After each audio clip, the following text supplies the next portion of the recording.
Alhamdulillah, wassalatu wassalamu ala rasulillah, ya ibadallah, assalamu alaikum wa rahmatullah. Frères dans la foi, les meilleures louanges sont inconditionnellement destinées à Allah, Allah l'unique, Allah qui a fait du mois de Ramadan une période par excellence pour la conquête du paradis. Que la paix et la bénédiction de la soit sur Muhammad, les meilleurs des humains, lui qui dévoila les merveilles du Ramadan. Période tant attendue par la communauté musulmane, le mois de Ramadan est un moment d'opportunité spirituelle, mais aussi sociale. Un mois de réforme personnelle. À quelques jours du début de ce mois béni de Ramadan, il est important de relever ses mérites, mais surtout d'évoquer les préparatifs.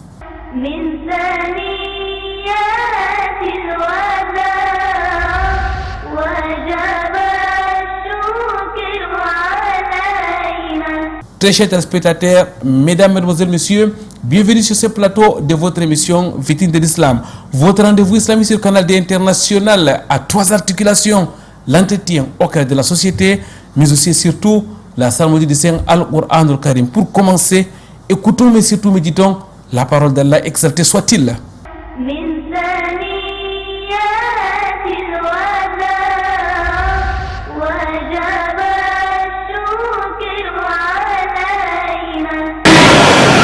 Alhamdulillah, wa salatu wa salamu ala rasulillah, ya ibadallah, assalamu alaikum wa rahmatullah. Frères, sœurs, dans la foi, chaque communauté a ses hommes. C'est là qui se déploie au quotidien pour son épanouissement spirituel, mais aussi matériel. Des hommes, des véritables visionnaires qui, Alhamdulillah, wa salatu wa salamu ala rasulillah, ya ibadallah, assalamu alaikum wa rahmatullah. Frères, dans la foi, chaque communauté a ses hommes. C'est là qui se déploie au quotidien pour son épanouissement spirituel, mais aussi matériel. Des véritables visionnaires qui œuvrent au quotidien pour les déploiements. Qu'est-ce qu'on arrive?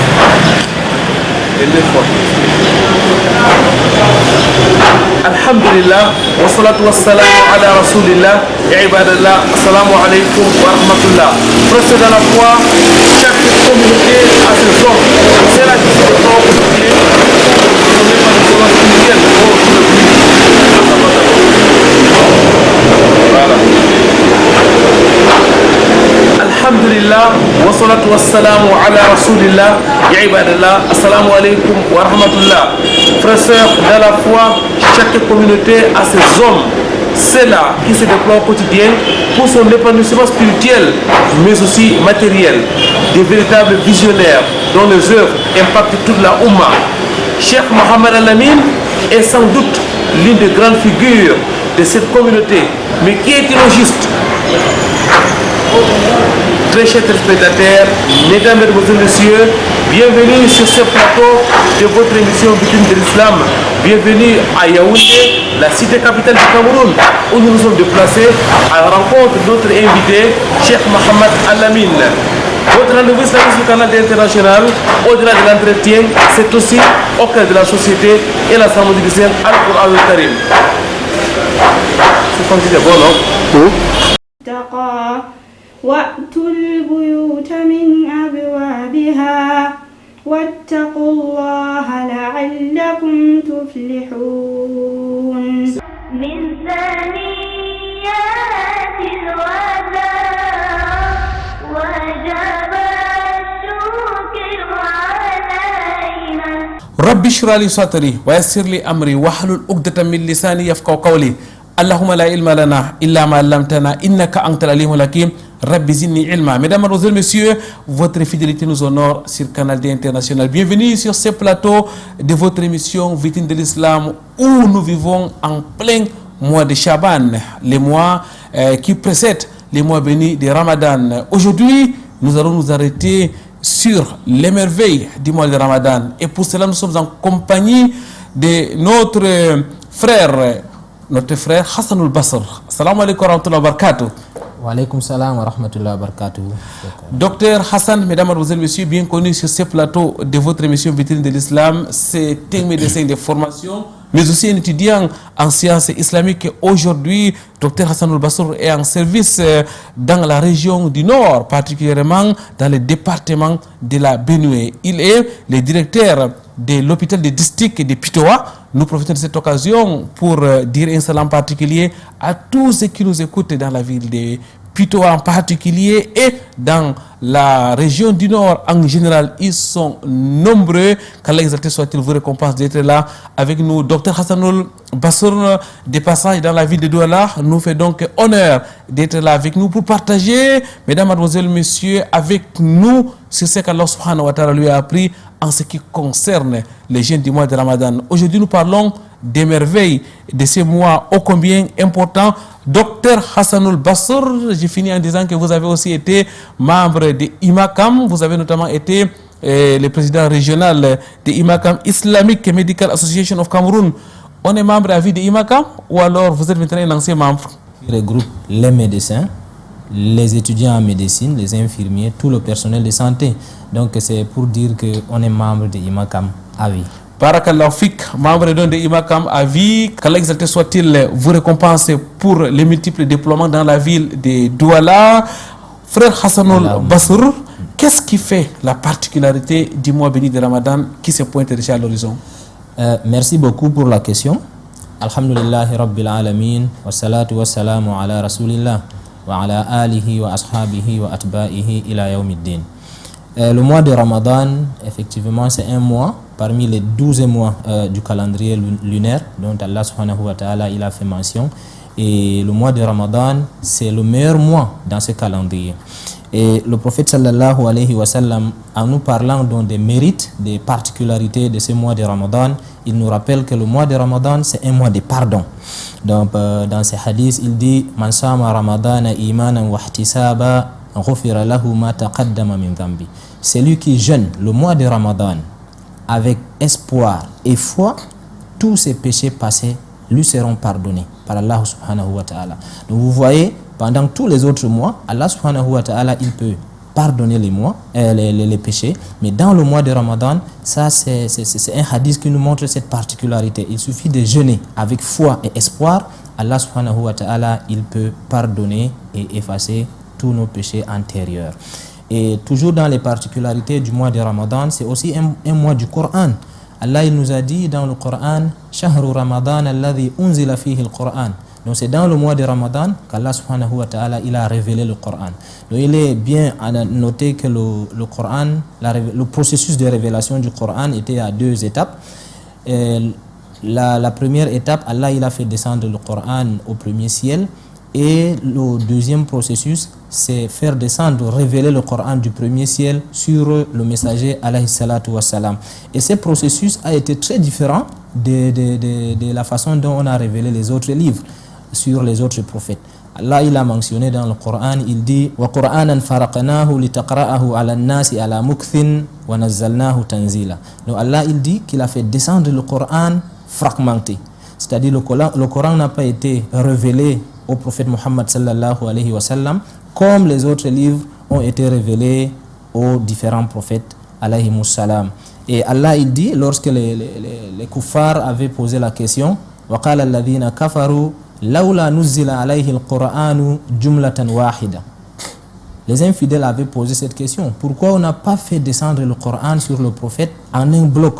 Allah il dit kadhalika linuthabbita bihi fuadaka warattalnahu tartila. Donc Allah il dit, il a fait descendre le Coran, il a récité lentement, clairement et paisiblement. Donc vous voyez dans le mois de Ramadan, Allah il a fait descendre le Coran pour que nous récitons ce Coran là lentement, paisiblement, pour que nous méditons sur ce Coran. Le Coran c'est une lettre. Lorsque nous méditons sur ce Coran, nous le lisons lentement, Allah subhanahu wa ta'ala il va nous bénir, il va nous gratifier, il va nous donner le paradis. Donc parmi les particularités, nous avons donc relevé ces 2 particularités. C'est un mois du pardon, c'est aussi un mois du Coran. Donc celui qui n'a pas eu l'occasion, la possibilité de réciter ou de méditer sur le Coran durant toute l'année, voilà l'occasion qui se pointe, le mois de Ramadan, et vous allez observer tout le monde se refaire dans les mosquées, dans les maisons, on lit le Coran, on médite le Coran. C'est un mois unique en son genre, Hassan al-Basr. C'est un mois de jeûne, un mois de révélation du Coran al-Karim, vous l'avez dit, un mois de pardon, un mois de dévotion intense en un mot. Hassan al-Basr, la dimension spirituelle de ces mois n'est plus à démontrer. Ah oui, le mois de Ramadan, c'est un mois tellement spirituel parce que tous les croyants sont informés à travers le prophète Mohammed sallallahu alayhi wa sallam que dans ce mois, les portes du paradis sont ouvertes et les portes de l'enfer sont fermées. Le prophète sallallahu alayhi wa sallam a de dire إذا جاء رمضان فتحت أبواب الجنة وأغلقت أبواب النار وسلسلة الشياطين. Donc vous voyez, sur le plan spirituel, tout le monde est informé que les portes du paradis sont ouvertes, les portes de l'enfer sont fermées. Donc vous allez voir les musulmans se déployer à faire au maximum les actes de bienfaisance pour chercher le paradis. Et vous allez aussi constater que dans le mois de Ramadan, il y a moins de péchés. Parce que le prophète nous a informé que les démons sont enchaînés. Donc si c'était les démons qui incitaient les êtres humains à faire les péchés, ces démons-là sont enchaînés et il y aura de moins en moins les péchés. Sauf que le prophète sallallahu alayhi wa sallam, il nous a dit, parmi les shayatin, il y en a deux types. Il y a les démons et il y a aussi les êtres humains. Donc s'il arrive que quelqu'un observe un acte blâmable dans le mois de Ramadan, l'acte peut venir des shayatines qui sont des humains, mais les shayatines qui sont des démons sont fermés. Donc sur le plan spirituel, les portes du paradis sont ouvertes et spécialement la porte qu'on appelle Al-Rayyan. Le prophète sallallahu alayhi wa sallam, il dit Inna fil jannati baban. Au paradis, il y a une porte qu'on appelle Ar-Rayyan. Ne peut entrer au paradis par cette porte que les jeûneurs. Et le jour de la résurrection, on va appeler où sont les jeûneurs. Et ceux-là vont s'élever, on va ouvrir la porte, ils vont entrer. Et dès que les jeûneurs vont entrer par cette porte, on va la fermer et personne d'autre ne pourra entrer au paradis par cette dernière, c'est-à-dire par cette porte-là, sauf les jeûneurs. C'est donc une occasion de revivifier sa foi en quelque sorte, Hassan al-Basr. Oui, effectivement, dans le mois de Ramadan, vous allez voir, même celui qui ne partait pas à la mosquée, il va revenir à la mosquée. Celui qui ne lisait pas le Coran, il va revenir pour lire le Coran. Même sur le plan de la sadaqa, vous allez voir d'autres personnes, ils ont préféré choisir le mois de Ramadan pour faire la comptabilité, pour donner la zakat. Donc, dans ce mois, la foi des croyants et des musulmans augmente au maximum. On sent le contact entre l'humain et Allah subhanahu wa ta'ala augmenter et puis la foi augmente. Il y a donc un impact sur l'âme, un impact sur l'esprit, un impact sur la relation verticale avec Allah subhanahu wa ta'ala, particulièrement pendant ces mois de Ramadan, Hassan al-Basr. Oui, effectivement, il y a un impact, un contact. Vous allez voir, c'est pour d'autres personnes, peut-être c'est difficile de se réveiller dans la nuit pour effectuer des prières surérogatoires, mais dans le mois de Ramadan, tout le monde, presque tout le monde s'élève, surtout tard dans la nuit, pour prier, pour invoquer Allah subhanahu wa ta'ala. Donc tout le monde sent cette facilité-là pour adorer, pour effectuer des actes d'adoration, des œuvres vraiment salutaires, pour se rapprocher d'Allah subhanahu wa ta'ala afin de gagner le paradis. Le mois de Ramadan, c'est un mois au cours duquel les portes du paradis sont ouvertes, celles de l'enfer sont fermées, les shayatines sont enchaînées, les récompenses sont multipliées, les bonnes œuvres sont encouragées. Hassan al-Basr, est-ce qu'on peut conclure que c'est un rendez-vous par excellence pour conquérir le paradis d'Allah subhanahu wa ta'ala? Oui, effectivement, c'est un rendez-vous pas comme les autres rendez-vous, parce que le mois de Ramadan, c'est un pilier de l'islam. L'islam a 5 piliers. Et les 5 piliers, le premier pilier, c'est la condition de l'islamisation de tout le monde, c'est la condition du paradis, c'est ça les 2 témoignages. Celui qui n'a pas témoigné, tout ce qu'il fait, Allah n'acceptera pas. Donc même le jeûne du mois de Ramadan, la condition, c'est le premier pilier. Le deuxième pilier, on l'effectue chaque jour, c'est la prière. On ne peut pas oublier de prier parce qu'on l'effectue chaque jour. Mais imaginez-vous, les 3 autres actes d'adoration ou bien les 3 autres piliers de l'islam, ce sont des piliers qu'on effectue annuellement. Donc, comme de la même manière qu'on se prépare pour la prière, de la même manière qu'on se prépare pour faire le hajj ou la zakat, on doit aussi se préparer, comprendre l'importance pour le jeûne du mois de Ramadan. Donc c'est un rendez-vous pas comme les autres. Vraiment, on doit se préparer, on se déploie pour attendre ce mois parce que c'est le pilier de l'islam. C'est un pilier parmi les piliers de l'islam. Donc il est très important. Le mois de Ramadan est donc comme un cocktail où effectivement on a la possibilité de pouvoir œuvrer nuit et jour. C'est un moment où on peut jeûner, où on accomplit la prière. Qu'Allah il vous récompense, frère Hassan al-Bassar. Quel est donc le côté social du mois de Ramadan? Est-ce qu'on peut parler d'abord du côté social du mois de Ramadan? Oui, dans le mois de Ramadan, je pense que même ce côté social, c'est monté jusqu'au point parce que le mois de Ramadan, ça unit les musulmans, ça unit vraiment les musulmans souvent et même les non-musulmans. Nous mangeons ensemble, nous prions ensemble, nous effectuons les prières de Tarawih ensemble. Et observez même, à la fin du mois de Ramadan, il y a une zakat qu'on prélève pour permettre aux pauvres aussi de fêter comme les personnes nanties, comme ceux qui sont à l'abri du besoin. Et donc, ce côté social, c'est vraiment encadré dans le mois de Ramadan. Il y a beaucoup d'avantages à tirer. Qu'Allah exalté soit-il nous fasse donc profiter du mois de Ramadan. Mesdames, Mademoiselles, Messieurs, nous allons marquer une courte pause. Nous reviendrons juste après.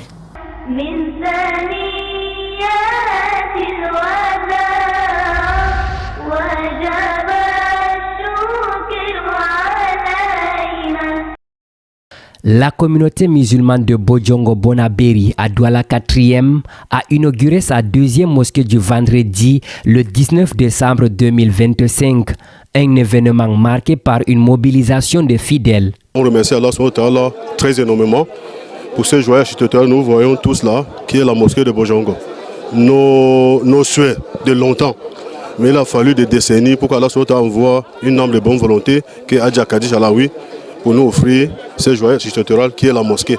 Nous ressentons un sentiment de satisfaction. Nous sommes tellement émus et très contents après l'inauguration de cette mosquée, car c'est une première ici à Bojongo. On remercie la femme qui nous a donné cette mosquée. Et on remercie tous les gens qui ont venu pour ouvrir cette mosquée. D'une capacité de plus de 200 places, l'édifice a été financé par African Development Foundation sur un terrain offert par une bienfaitrice, un geste à forte portée spirituelle et communautaire. Mon sentiment est inestimable. Je n'ai pas de mesure à le faire. C'est juste une pensée dans mon cœur que j'ai mûri. J'ai vécu beaucoup de choses dans ce pays. 39 ans. Et Allah subhanahu wa ta'ala m'a aidé, m'a sauvé dans beaucoup de choses. On est bien satisfait parce que la mosquée est finie et alhamdulillah on a inauguré et que toute la communauté de Douala est présente et ça là ça nous va droit au cœur. On est très content de la présence de toute la communauté ici.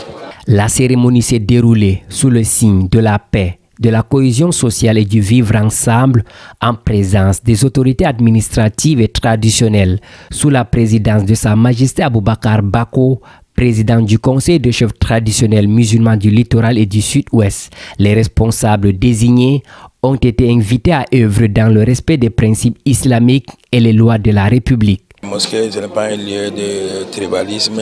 On doit développer le tribalisme et les querelles inutiles. On doit rester des fidèles, des frères, comme Allah dit dans le Saint-Coran. Les fidèles, ils sont que des frères. Le prophète sallallahu alayhi wa sallam a dit Al-Muslim, Akhul Muslim. Un musulman, l'autre musulman, c'est ton frère. Nous avons une digne sœur de la communauté musulmane qui était détentrice d'un lopin de terre dans le quartier. Alors que les musulmans étaient en train de prier partout sur les vérandas dans ce grand quartier, elle est venue avec cette idée grandiose de vouloir, n'est-ce pas, mettre sur pied une mosquée dans le quartier. L'organisation porteuse du projet African Development Foundation œuvre pour le développement des infrastructures au sein de la communauté musulmane et annonce, Inch'Allah, l'inauguration de nouvelles mosquées du vendredi à Douala dans les mois à venir.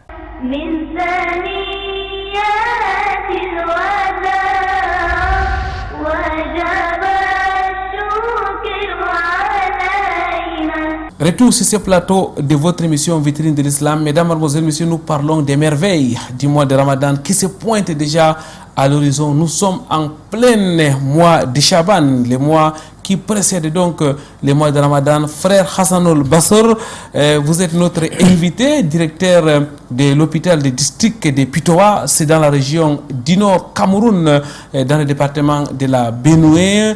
Hassanul Basr, vous êtes médecin donc de formation, étudiant aussi en sciences islamiques. Frère Hassanul Basr, le mois de Ramadan, c'est un mois extraordinaire, c'est un mois unique en son genre, c'est un mois singulier, vous l'avez démontré à travers donc les gains qu'on peut avoir sur le plan spirituel, mais aussi la dimension sociale. Le prophète Mohammed sallallahu alayhi wa sallam était un homme charitable et sa charité devenait plus grande pendant le mois de Ramadan. Est-ce suffisant pour relever le côté partage de ces mois, Hassan al-Basr? Oui, effectivement, le musulman, c'est celui qui suit la sunna du prophète Mohammed sallallahu alayhi wa sallam.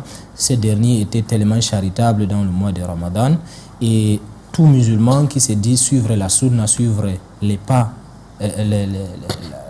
la tradition du prophète Mohammed sallallahu alayhi wa sallam, doit chercher aussi à se préparer. Nous avons dit dans la préparation du mois de Ramadan, l'autre est en train de se préparer sur le plan spirituel, et il y a aussi, quelqu'un peut aussi se préparer sur le plan de la charité. On peut programmer dans le mois de Ramadan, on partage la nourriture. Personne ne peut dire que moi je n'ai pas trouvé avec quoi rompre mon jeûne. Dans les mosquées, il y a les programmes de rupture de jeûne. Je prends l'exemple de la mosquée à Raouda, par exemple, chaque mois de Ramadan, il y a les programmes de rupture de jeûne. Donc la charité, c'est aussi un plan qui est vraiment, vraiment exponentiel dans le mois de Ramadan. Les partages au moment de la rupture de jeûne, mais aussi les partages même pendant les souhours, au moment où on commence, on débute le mois de Ramadan, le rassemblement familial, Hassan al-Basr, et même l'accomplissement de bonnes œuvres. Les prières de Tarawih se font d'une manière collective, les prières de nuit se font aussi en général ensemble. Les musulmans remplissent plus les mosquées pendant le mois de Ramadan que hors. C'est comme si Allah subhanahu wa ta'ala a fait cette période-là, Hassan al-Basr, un mois d'unité, un mois de renforcement des liens sur le plan horizontal, c'est-à-dire entre les humains eux-mêmes. Effectivement, c'est un mois qui renforce l'unité.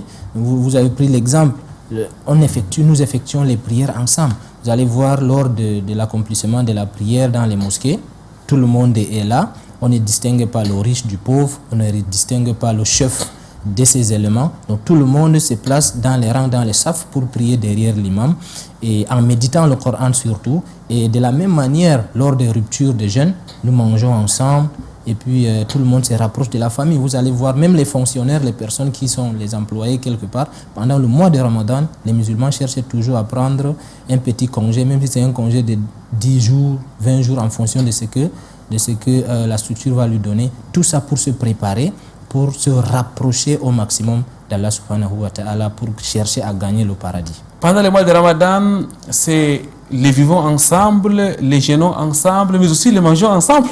Parce que la rupture se fait ensemble, Hassan al-Basr. Effectivement. On dit que si une date a suffi à l'autre pour rompre son jeûne, je pense qu'une seule date peut suffire aussi 2 personnes. Donc on se partage. Souvent dans les mosquées, vous avez un voisin qui est assis là, on lui donne une date pour rompre son jeûne, il casse d'abord la date, il vous sert la moitié, il reste avec la moitié. Donc le mois de Ramadan, c'est vraiment un mois de partage, et où la relation horizontale, vous avez dit, elle est vraiment, vraiment soutenue. Illustration parfaite donc des relations entre les humains pendant les mois de Ramadan, les vivre ensemble et donc une réalité pendant les mois de Ramadan, les partages, la fraternité. Hassan al-Basr, le mois de Ramadan c'est un mois de jeûne, et lorsqu'on parle de jeûne, on parle de l'effort physique. Quelle est la dimension sanitaire du mois de Ramadan ou alors du jeûne du mois de Ramadan? Oui, alhamdulillah, effectivement, dans la religion, Allah il a planifié tout, il a pris certaines choses en considération, plus que d'autres. Allah il a pris la santé en considération dans le Coran. Si on voit tous les actes d'adoration, Allah il a parlé de la santé. Pour la prière, lorsque quelqu'un est venu demander au prophète, moi je suis malade, je ne pourrais pas effectuer la prière étant debout. Le prophète lui dit, si tu n'es pas capable d'effectuer ta prière debout, alors tu peux effectuer ta prière assis. Et de la même manière, dans le mois de Ramadan, pour le jeûne, Allah il a dit faman kana minkum maridan aw ala safarin fa iddatun min ayamin ukhar. Celui qui est empêché soit par une maladie, soit par un voyage, peut ne pas jeûner, peut s'abstenir de jeûner dans le mois de Ramadan pour rembourser après. Et ici on a évoqué la maladie parce que c'est quelque chose qui a Allah subhanahu wa ta'ala, il a vu l'importance de la santé pour effectuer le jeûne. Donc chacun de nous doit comprendre que lorsqu'on est malade, on peut ne pas jeûner ou on peut jeûner. Ça veut dire que les maladies doivent être classées par les personnels de santé. Donc je vais rappeler quelque chose ici. Pour parler du sujet du Ramadan avec la santé, il faut un médecin musulman. Musulman digne de confiance, c'est-à-dire celui qui connaît effectivement les charia de l'islam et qui connaît aussi la médecine pour trancher. Parce que s'il connaît la médecine, ne connaît pas l'islam, il ne saura pas que le Ramadan, c'est un pilier de l'islam. Donc il faut mettre cette valeur-là en exergue. Et on a dit ça dans Suratul Qasas, Inna khayra man ista'jarta al-qawiyul amin. C'est lui qu'on peut vraiment prendre à notre service, c'est celui à qui on fait confiance et c'est celui qui est fort. Confiance sur le plan de la religion et celui qui est fort dans le domaine médical. Donc les maladies sont divisées en trois. Il y a les maladies qui sont légères. Par exemple, quelqu'un qui a juste mal à la tête, quelqu'un qui s'est cogné, il a cogné son pied quelque part parce qu'il marche, ça lui fait mal au pied. Mais c'est une douleur qui ne peut pas tuer, qui ne peut pas amener la personne à être hospitalisée. Allah il dit wa antasumu khayrul lakum. Donc ce n'est pas pour la douleur, les petites céphalées, que quelqu'un va rompre son jeûne parce qu'Allah a dit faman kana minkum maridan aw ala safarin fa iddatun min ayamin ukhar. Donc pour ces petites maladies ou ces petits problèmes, on ne rompt pas le jeûne. Mais la deuxième classification, ce sont des maladies qui peuvent amener la personne à être hospitalisée. Par exemple, un paludisme ou par exemple une maladie infectieuse qui peut amener la personne à être hospitalisée. Vu qu'on doit injecter la personne les médicaments ou donner les médicaments par voie orale, la personne doit rompre son jeûne pour prendre les médicaments pour être soignée. La troisième classification, ce sont des maladies incurables, on ne peut pas guérir. Donc lui, il ne rembourse pas le jeûne après le mois de Ramadan. On va nourrir les pauvres. Pourquoi? Parce que lui, il ne va pas guérir. Donc voilà les dimensions sur le plan spirituel. Il faut connaître aussi les maladies. Allah il dit faman kana minkum maridan aw ala safarin fa iddatun min ayamin ukhar. Lorsqu'on est malade, une maladie vraiment justifiée par un médecin dit de confiance et qui est fort sur le plan médical, on peut ne pas jeûner, on peut s'abstenir de jeûner pour rembourser après le mois de Ramadan. Et pour des maladies incurables, la personne ne peut plus jeûner, on va seulement nourrir les nécessiteux, les pauvres, à la place de son jeûne. Hassan Bassor, l'islam donc prend en compte l'état de santé des musulmans, de ceux-là à qui le jeûne a été prescrit. Maintenant, revenons sur les bienfaits du mois de jeûne pour la santé. En quoi est-ce que le jeûne est important pour le corps de l'être humain? Qu'est-ce qu'on gagne sur le plan sanitaire en jeûnant? Oui, le jeûne du mois de Ramadan, en fait, c'est un système. Quand on observe, on essaie d'analyser sur le plan sanitaire, c'est un système d'épuration qu'Allah subhanahu wa ta'ala il a mis en place. Donc chaque année, les musulmans vont jeûner pour essayer d'épurer ou de nettoyer l'organisme. Vous allez passer toute l'année avec des difficultés, des problèmes. La glycémie est montée, le cholestérol est déséquilibré, tout ça. Pendant le mois de Ramadan, il y a beaucoup des études. Les diabétologues ont fait des études avec des endocrinologues. Ils ont démontré que le jeûne a un impact positif sur la santé des êtres humains. Mais il faut quand même noter que sur ce plan-là, les jeûneurs sont divisés en deux groupes. Il y a les jeûneurs qui ne sont pas malades. Le jeûne a un impact positif sur ce groupe de personnes. Et il y a aussi un groupe de malades. Quelqu'un qui est diabétique, son diabète peut se manifester soit par une hypoglycémie, soit par une hyperglycémie. C'est-à-dire l'autre il est diabétique, soit son traitement n'est pas bon, soit c'est le système ou bien le mécanisme de son diabète qui l'enfonce toujours en hypoglycémie. Donc imaginez-vous quelqu'un qui a un problème d'hypoglycémie, qui vient jeûner. Je pense que le jeûne aura plutôt un impact négatif sur son corps. Donc il faut observer, c'est pour cela qu'il est important de consulter un mois avant le mois de Ramadan pour savoir quels sont les facteurs de risque associés à son diabète pour jeûner. Donc, quelqu'un qui a donc ces problèmes d'hypoglycémie, par exemple, le jeûne a plutôt un impact négatif sur lui. Les diabétologues musulmans qui sont connus, dignes de confiance, peuvent lui donner des recommandations s'il faut jeûner ou pas. Mais je pense que la majorité des diabétologues recommandent plutôt aux malades de s'abstenir de jeûner. Mais pour quelqu'un qui n'est pas diabétique, qui n'a pas un problème métabolique, le jeûne a un impact vraiment positif sur sa santé et c'est connu à travers des études.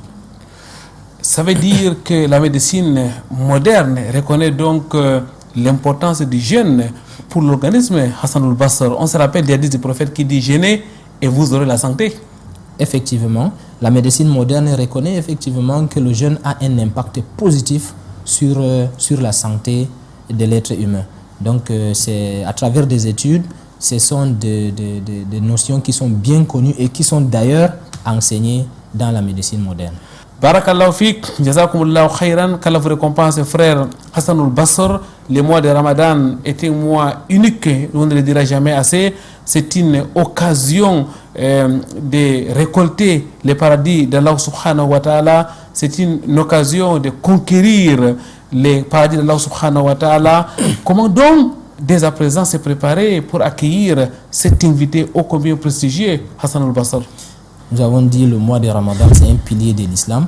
Donc il faut bien l'accomplir.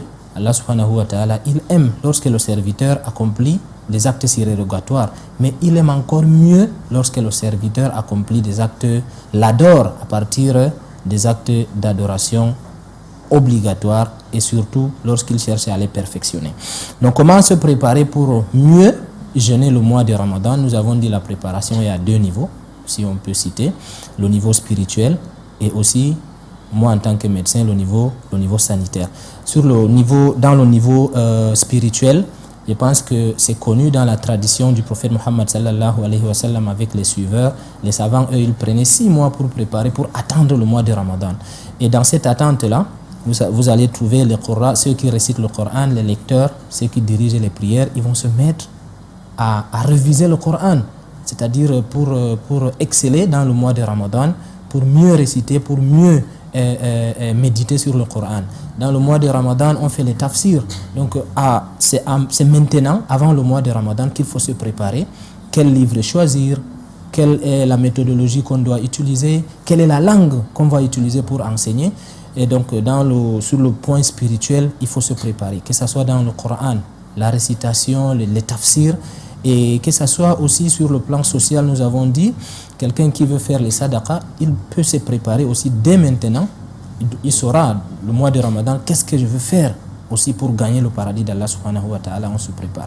J'ai l'habitude de dire de la même manière qu'on se prépare pour le Hajj en tant que pilier de l'islam, c'est de cette manière qu'on se prépare aussi pour le mois de Ramadan, parce que c'est aussi un pilier de l'islam.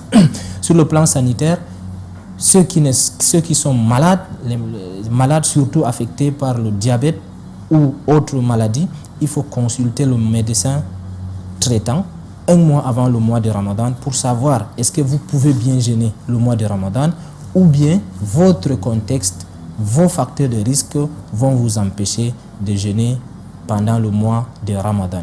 Si c'est le cas, on peut corriger, c'est le temps. Ce n'est pas tard, il nous reste 1 mois environ. Barakallahu fik, frère Hassanul Bassar, qu'Allah vous récompense. Mesdames, Mademoiselles, Messieurs, nous allons marquer une autre pause. Nous reviendrons juste après pour continuer à échanger avec notre invité, Dr Hassanul Bassar.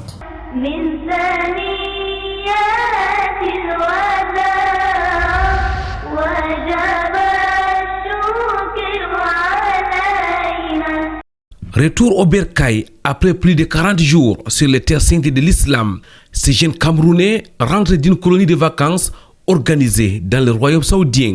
Ils viennent de passer des vacances pas comme les autres. Alhamdulillah, في هذا اليوم ختمنا الدورة الثالثة لهذه الدورة التي سميناها بإجازة لا نظير لها في الحرمين، التي تضم أهدافا عدة ومن أهمها التعليم والتثقيف والسياحة والنزهة وأداء العمرة. والحمد لله هذه قد حققنا هذه الأهداف كلها، ومن التقرير أننا استطعنا في هذه السنة أن نحقق تعليم اللغة العربية في إحدى المراكز التدريبية المعتمدة في المملكة.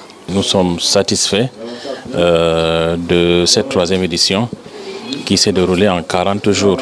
Donc 40 jours entre Makkah, Medina, Jeddah, Taïf, Riyad.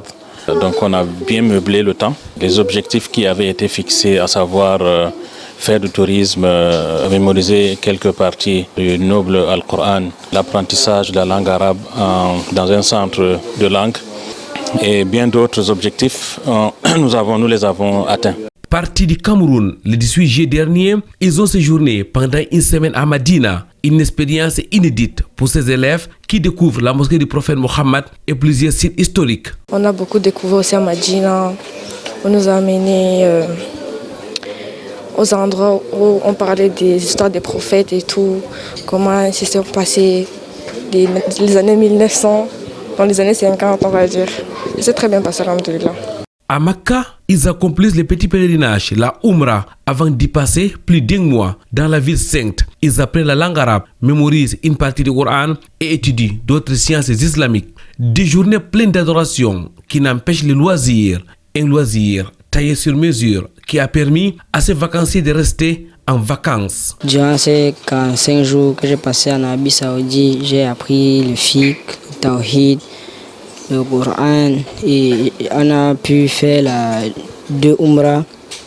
Alhamdulillah, tout s'est très bien passé. On a pu apprendre, on s'est bien amusé avec tous les loisirs et à la fin, on s'est très bien amusé. Je suis très contente d'avoir participé à ces grands apprentissages. Vraiment, ça m'a aidé à changer mon comportement et ça m'a aidé à développer mon islam. La rencontre avec les autorités locales et les associations islamiques a donné une autre coloration à ces séjours. Le tourisme a été effectif dans 4 grandes villes du royaume. Que dire des activités sportives, les shopping et autres divertissements?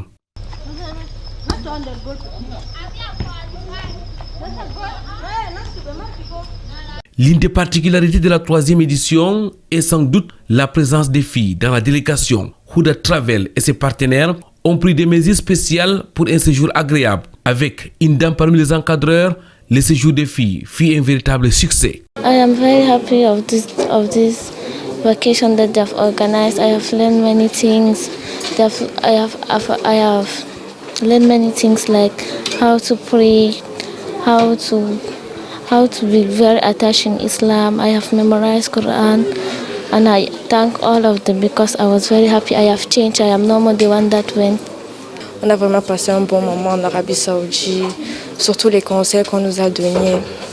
Ça a fait de nous, on a changé vraiment et on a beaucoup appris les hadiths, les fiqh, les sirah. Ils nous ont beaucoup appris beaucoup de choses, surtout le tawhid et alhamdoulilah, ça s'est très bien passé. Merci beaucoup. À la cérémonie du bilan tenue à Douala le mardi 26 août, juste après le retour, les parents sont émerveillés. Ils constatent les acquis multiples de ce voyage. Je suis très ému, très content et très surpris d'ailleurs des révélations qui ont été faites par les encadreurs. Donc j'exhorte à cette entreprise d'aller de l'avant et que l'année prochaine, Inch'Allah, si Dieu veut, on sera encore là. Je suis vraiment content et très fier. Je remercie vraiment les encadreurs vraiment de tous leurs efforts et pour la réussite totale de cette initiative. Que Dieu nous aide pour l'avenir et qu'il nous accompagne vraiment dans le meilleur. Pour la 3e année consécutive, Huda Travel, Darul Quran et l'association Huda réalisent cet exploit, celui d'offrir à la jeunesse des vacances réussies sur les terres saintes de l'islam.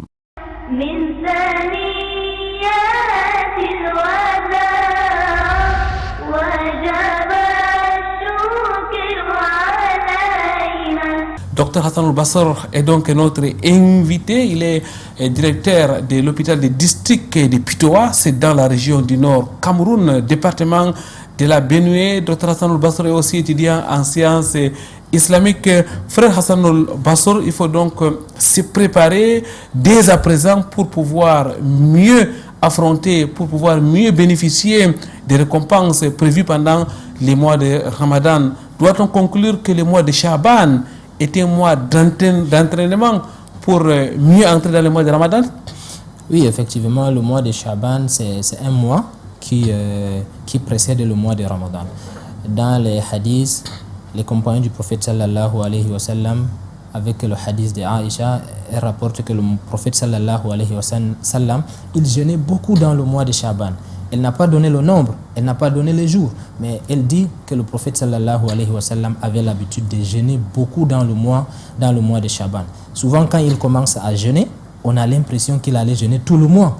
Et il y a aussi des moments où, lorsqu'il commence à jeûner, on a l'impression c'est comme s'il ne voulait pas jeûner. Donc, dans le mois de Chaban, il n'y a pas un nombre ou un jour spécial pour effectuer les jeûnes dans l'entraînement. Mais le prophète, il s'entraînait pour jeûner le mois de Ramadan. Donc, il est à noter que le prophète sallallahu alayhi wa sallam, il a quand même interdit dans le mois de Chaban de jeûner un jour avant le mois de Ramadan, parce que c'est un jour de doute. Vous allez voir avec moi que pendant ce jour-là, le jour qui suit directement le mois de Ramadan, c'est un jour de doute. On va dire que les uns ont jeûné, les autres n'ont pas jeûné. Donc, pour ne pas donc s'aimer ce doute-là, si vous n'avez pas vu la lune, il ne faut pas jeûner, parce que ce n'est pas encore le mois de Ramadan. Donc, c'est une recommandation du prophète Mohammed sallallahu alayhi wa sallam. Il faut bien être regardant, parce que c'est très important. Donc, le mois de Chaban, c'est un mois vraiment d'entraînement. Ceux qui sont en train de s'entraîner sur le Coran, ils sont en train de le faire. Ceux qui sont en train de s'entraîner pour le jeûne du mois de Ramadan, ils sont en train de jeûner. Et nous rappelons que c'est un jeûne surrogatoire, ce n'est pas des jeûnes obligatoires dans le mois de Chaban. Le mois de Ramadan, c'est un mois de jeûne et il faut commencer à jeûner dès à présent. Le mois de Ramadan, c'est un mois de Coran. Il faut déjà renforcer la lecture du Coran dès aujourd'hui. Le mois de Ramadan, c'est un mois de prière. Il faudra déjà accélérer avec les prières surrogatoires à présent. Docteur Hassan Al-Basr, c'est comme si vous nous demandez d'être en mode Ramadan, avant Ramadan.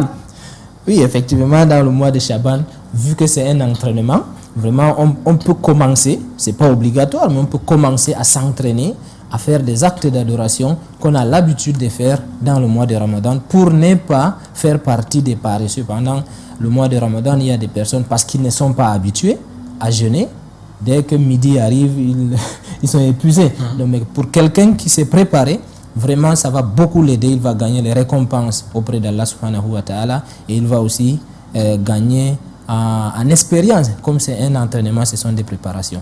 Donc, je pense que dans le mois de Chaban, on est vraiment en pseudo-mode Ramadan. Il faudra donc être en mode Ramadan, mesdames, mademoiselles, messieurs, pour ne pas rater le top départ du mois de Ramadan, car c'est seulement quelques jours. Allah subhanahu wa ta'ala parle de Ayyam Ma'dudat. Hassan Al-Basr, ça va passer très vite. Effectivement.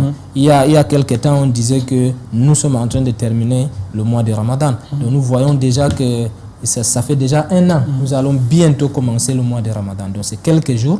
Et je pense que si on se prépare dès maintenant, on va gagner beaucoup. Se préparer, c'est aussi la planification. Hassan Al-Basr, à vous écouter. Ah oui, effectivement, c'est planifié parce que nous avons dit, par exemple, celui qui veut s'entraîner sur la récitation du Coran, sur la direction ou bien le fait de diriger la prière dans le mois de Ramadan, les prières de Tarawih, on ne lit pas les pages en désordre, on ne s'arrête pas en désordre. Donc c'est une organisation, c'est une planification pour vraiment conduire la prière avec un sens de perfection. Même si on ne va jamais atteindre la perfection, je pense qu'il faut quand même qu'on fasse ce qu'Allah subhanahu wa ta'ala il voudrait. Qu'Allah exalté soit-il nous fasse vivre donc cet autre Ramadan, frère Hassan Al-Basr. Nous acheminons vers la fin de cette émission.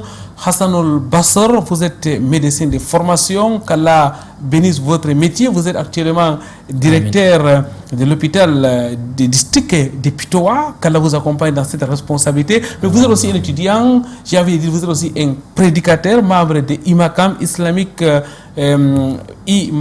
Islamic Medical Association of Cameroon. Hassan Al-Basr, vous êtes bien connu sur notre plateau, les plateaux de l'émission Vitrine de l'Islam, quand vous étiez encore étudiant ici à l'université de Douala, avant maintenant d'être affecté à Garoua, alors dans la périphérie de Garoua, Pitoa, et à quelques kilomètres de Garoua. Quel conseil donner à l'endroit de tout ce qui se prépare pour vivre pleinement les mois de Ramadan? Oui, effectivement, sur le plan sanitaire, le conseil que je voudrais donner, surtout aux malades qui vivent avec les maladies chroniques, je pense que c'est le moment. Il ne faut pas attendre le mois de Ramadan pour commencer à chercher est-ce que je peux jeûner ou pas. Je pense que c'est le moment de se rapprocher de son médecin traitant. Et je rappelle toujours que vous vous rapprochez du médecin à qui vous faites confiance. Parce que si vous ne lui faites pas confiance, tout ce qu'il va vous demander de faire, vous n'allez pas prendre ça avec considération. Donc, médecin à qui vous faites confiance, il faut se rapprocher pour vraiment faire un bilan pour savoir est-ce que j'ai les facteurs qui vont m'empêcher de jeûner ou bien ma maladie et les facteurs de risque ne vont pas m'empêcher de jeûner. Je pense que c'est le moment de se rapprocher de son médecin pour faire le check-up.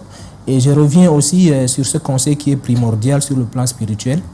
C'est Allah qui nous a demandé de jeûner et c'est le même Allah qui nous a demandé de s'abstenir lorsque nous sommes malades.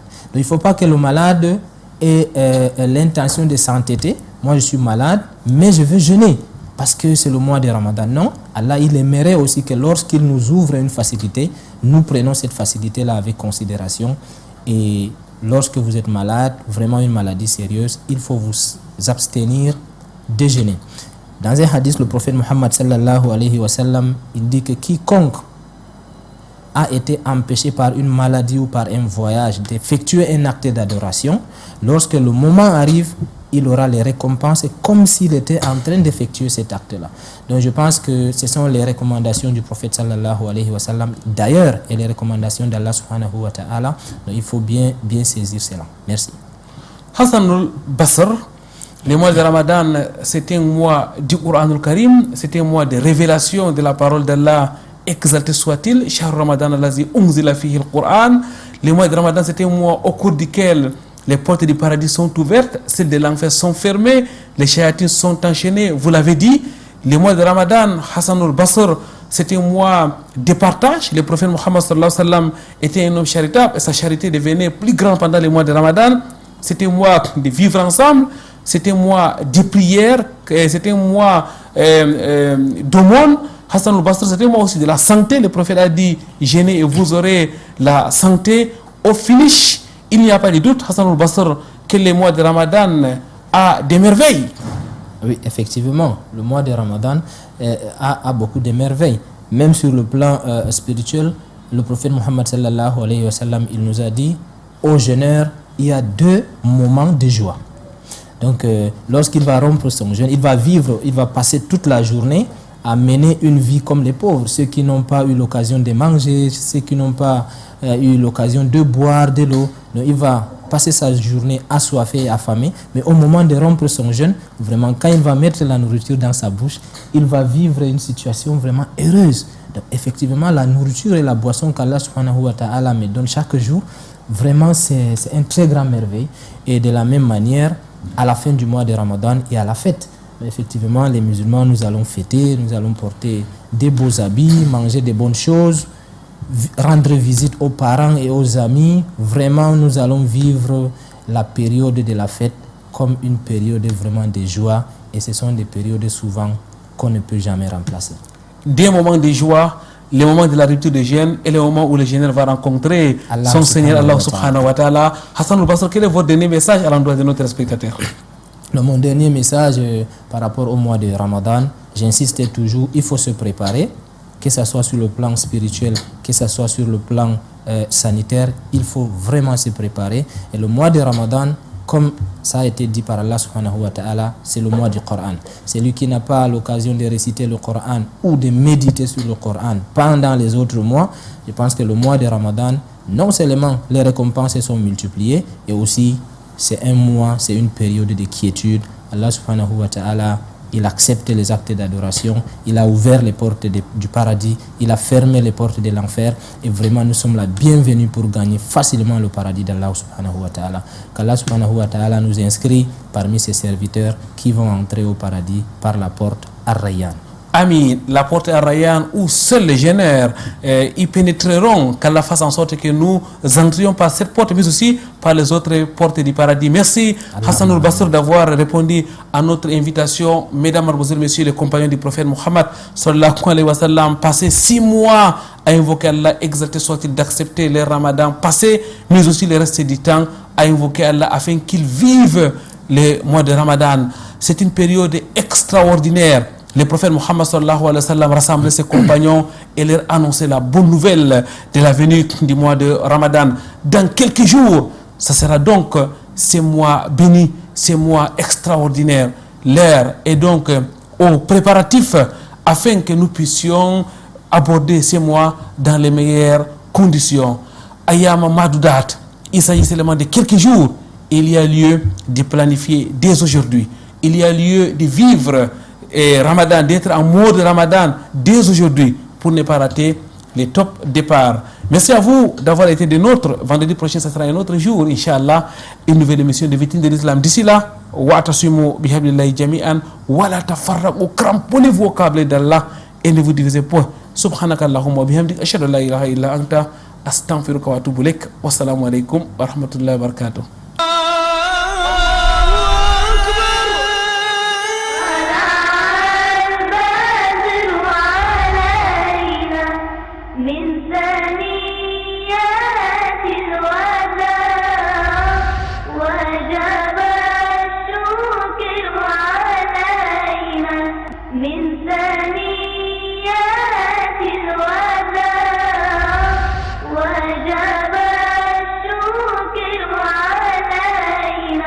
من